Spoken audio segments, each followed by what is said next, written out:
Hey, and welcome to the channel. Today's video is somewhat different, as I will be sharing a translated version of a speech made by Ibrahim Traoré, the 36-year-old leader of Burkina Faso. He is currently the primary voice of the new alliance of Sahel states between Niger, Mali, and Burkina Faso. We still don't know much about this new coalition and their objectives. For this reason, I decided to translate a speech Ibrahim Traoré gave last month. At the end, I will summarize his talk and share my thoughts on it. As some of you may know, African leaders who advocate for unity and seek to transcend borders are often portrayed as ruthless rulers in mainstream media. An example is the Libyan leader, Gaddafi, who seemingly met his end due to his ambition to unite African countries, a fate shared by many before him. Today, the fronts of Mali, Niger, and Burkina Faso, which are culturally intertwined, are taking tangible steps to assert control over their territories and establish a shared economy. I believe it's important to share their perspectives with as little bias as possible. If you have any thoughts on the speech, please share them in the comments. But now, without further ado, let's listen to Ibrahim Traoré, the president of Burkina Faso. They are labeling us as coup plotters, but we are not French, and we don't understand what they are referring to.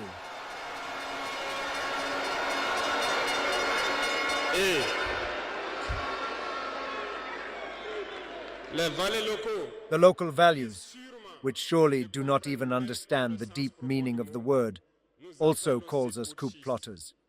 Very well. We have appropriated it over the years. As far as Burkina Faso is concerned, you must have noticed that all bodies have been dismantled. No more training, nothing for the army. They have imposed in all our headquarters, all our schools, and all our strategic structures what they have called military advisors. When we revolted on September 30th, 2022, the first thing was to find out who these military advisors were and where they were. So we identified that the problem is deep. And the first thing was to ask them to leave our army.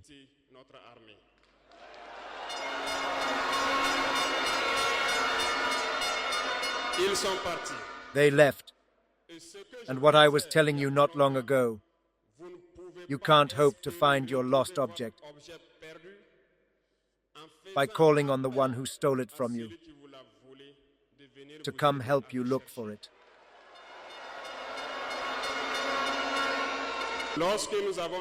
When we already have single-party advisors, we felt demonstrations. We were made to understand that we could not get by without them. And each time, as I was saying, this resulted in large-scale attacks on the ground. We got the message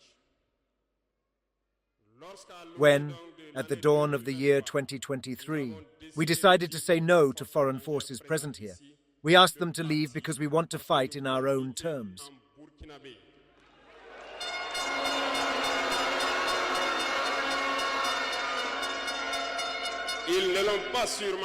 They probably didn't appreciate it.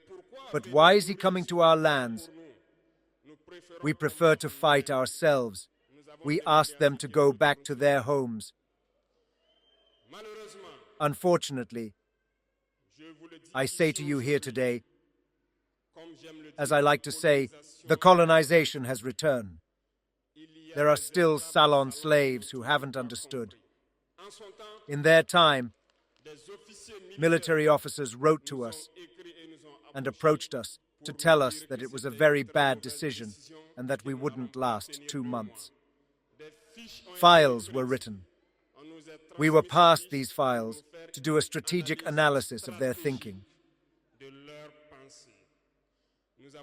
We said, either we are sovereign or we remain slaves forever and far away.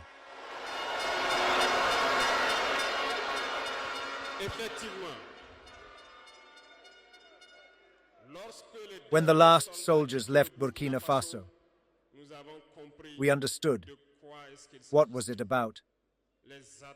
The impacts immediately followed. But what she had forgotten, it's that the people of Burkina Faso had understood our message and had committed themselves to the same path as the world.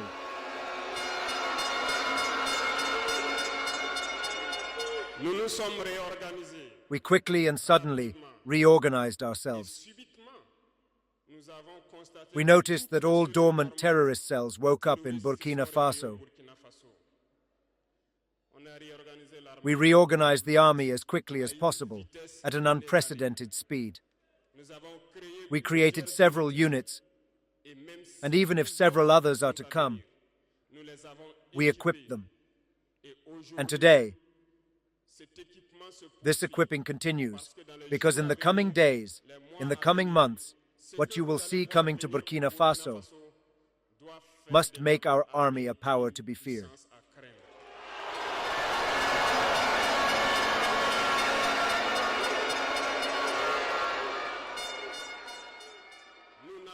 We have not skimped on the means.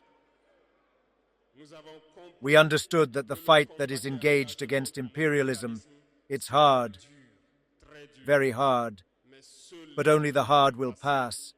And the Burkinabe are tough, and we are going here. We have warned for more than a year the local values, the Salon slaves, so that they do not betray their homeland for the benefit of imperialism. Some have understood, have lined up. Others have not understood, maybe thinking they are smarter. But today, we have no feelings about this issue that poses.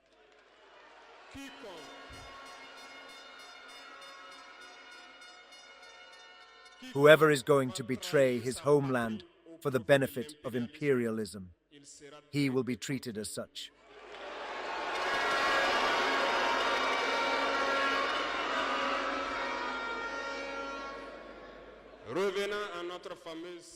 Let's go back to our famous ECOWAS.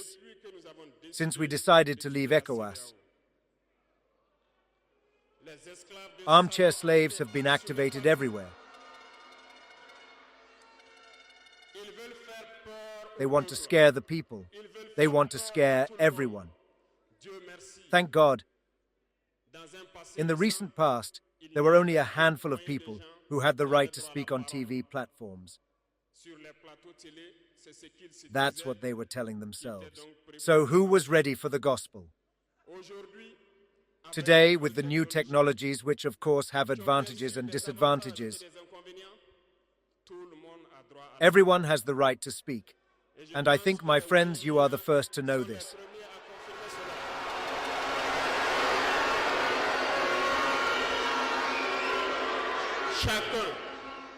Each one, everyone can have their analysis of a situation. We can certainly be wrong. But when you come to us to understand, we are open to explain the steps. Here, we will explain to you why we left this ECOWAS and where we are going next.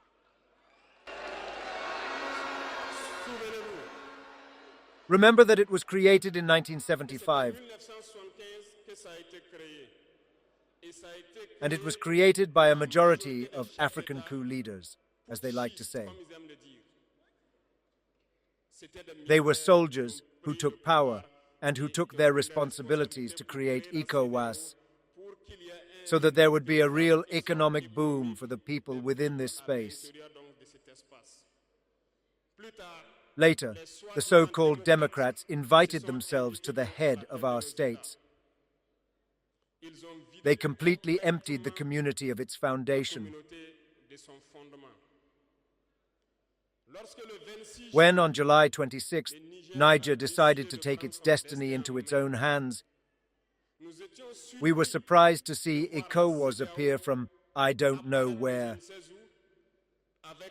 with a standby force. Where was this force when thousands and thousands of Nigerians were killed by terrorists?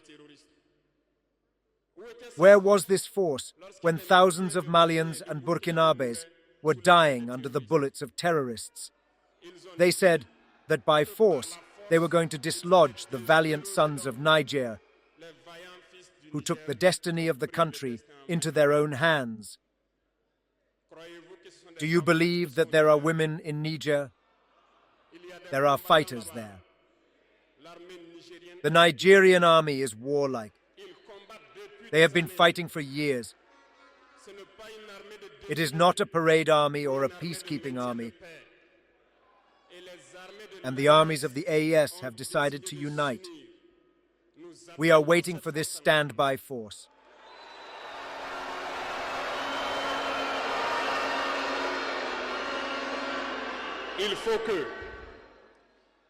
This so-called Democrat must understand. When thousands of Nigerians died on their hospital bed due to lack of electricity or lack of medication in this crisis, they are responsible for these sanctions. They are responsible for these deaths. The same thing is happening in Mali. With Burkina, we have indirect sanctions because people need to understand. When they take their instructions from the other side, they come back and do everything to apply it here. Some have decided not to provide electricity to our countries.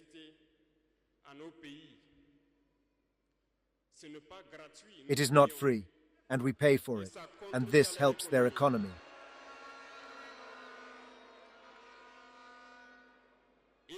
They tried to make Mali suffer, and of course by ignoring all the texts, and no longer providing electricity to Mali, hoping that the population would revolt. It doesn't work. When this lasted, some were forced to make their own people pay by increasing the cost of electricity. It will increase again.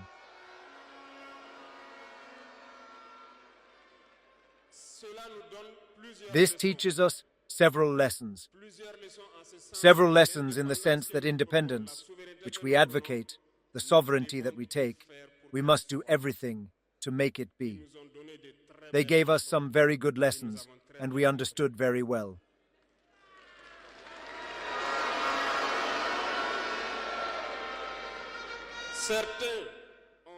Some have closed their doors, which, by the way, goes against all international texts because you cannot close the doors to a landlocked country. They did it. They violated the texts. The international community has not said a word. Nobody talked about ECOWAS. But in the ports, we do not transit our goods for free. We pay.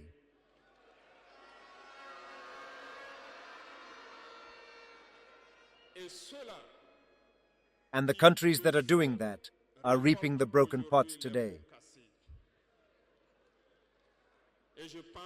And I think it's a lesson for them too, that they should not always apply the instructions of their masters.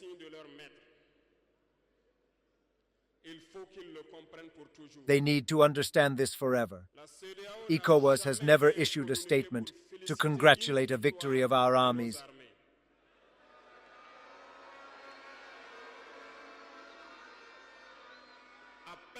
Hardly. It even condemns with the tip of its lips, and very rarely when there are massacres.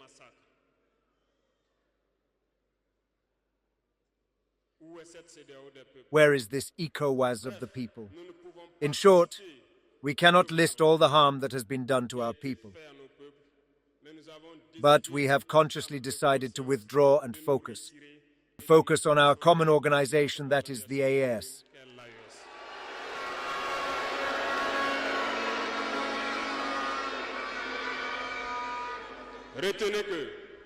Remember, there is no fear. Because in perspective, and by getting to work, we have noticed one thing recently. Some have decided to ban the export of certain food products to Burkina Faso. Very well. They gave a duration. We will ensure that, At the end of this period, we will ban the entry of these products into our territory. Thomas Sankara said that the slave who is not capable of assuming his revolt does not deserve to be pitied for his fate. This slave will be the only one responsible for his despair. Do not get illusions from your master about condescension, and suspect the ones who claims to emancipate you. Only struggle liberates. And I'm going to tell you that if, to free himself, a slave has illusions about the providence of a belief that his master imposed on him to keep him in darkness, he is fooling himself. He will remain forever blind in the darkness and will never see the day. This is a message to all of Africa, and Burkina Faso stands in solidarity and supports all the peoples of Africa who are suffering martyrdom. But we also want to say that it's time for Africans to stop pitying their fate, to stop brooding and lamenting. We must fight. It won't come from heaven by itself. We must fight first, and God will help you. And Burkina Faso is ready to help all peoples.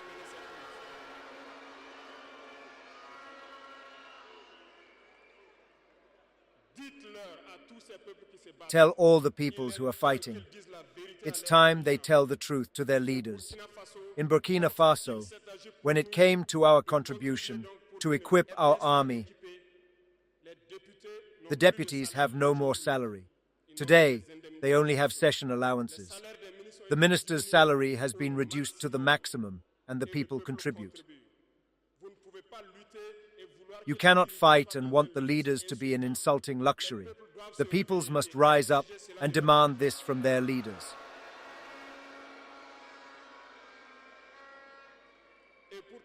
And to conclude, I therefore call on all the peoples of the AES to remain united and in solidarity. All suffering has an end. The struggle we have embarked on is hard, but we must keep our heads on our shoulders because the fatal weapon of imperialism remains manipulation through communication. Know how to recognize local values. Know how to recognize salon slaves. Know how to recognize everything about the sneaky force to come and sell you false information. For yourself, stay calm and not divide yourself. Because imperialism has 1,000 tricks in his bag. You must be vigilant. Vigilant and very vigilant. Thank you to the people in the different cities who watch day and night to keep our homeland upright, and therefore pay tribute every day to the FDS and the soldiers who are fighting at the front.